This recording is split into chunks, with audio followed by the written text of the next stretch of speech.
Bikone beat. iyi si turimo tuyirimo nk'abagenzi, dukore nk'abikorera kubaka ejo hazaza. iyi si turimo tuyirimo nk'abagenzi, dukore nk'abikorera kubaka ejo hazaza. Ibyuzi nibyo bigusunikira iminsi, wikwiheba amahirwe arahari.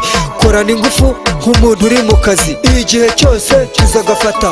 Nubwo ubuzima bugoye ariko turakora cyane, icyo dushyize imbere ni ugushaka ubuzima mu mpande enye z'igihugu cyacu, natwe tukamamara. iyi si turimo tuyirimo nk'abagenzi, dukore nk'abikorera kubaka ejo hazaza. iyi si turimo tuyirimo nk'abagenzi, dukore nk'abikorera kubaka ejo hazaza. Ibanga ry'ubuzima ni ugukora cyane, ubyemere cyangwa ubihakane.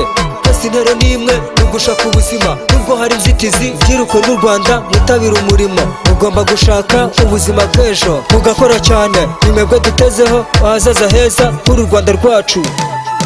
iyi si turimo tuyirimo nk'abagenzi, dukore nk'abikorera kubaka ejo hazaza.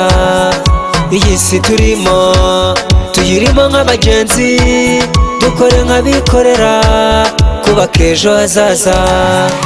Yaba motari, yaba umushoferi, yaba umufundi cyangwa se umuyede, shyiramo ingufu mu byo ukora byose. Mu kazi kawe ka buri munsi shyiramo ubushake, shyiramo ubwenge. Nubwo dukoma mu nkokora n'ibibazo byinshi, iyi si ni danje, ntawayibayemo babeho yishimye. Kugeza iherezo ry'iwe rigeze, ni uguhangana tukabicamo twemye. Aba bose mwumva bagafashe, ntawabivukanye, ni ugukora cyane.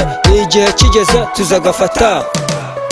iyi si turimo tuyirimo nk'abagenzi, dukore nk'abikorera kubaka ejo hazaza. iyi si turimo tuyirimo nk'abagenzi, dukore nk'abikorera kubaka ejo hazaza.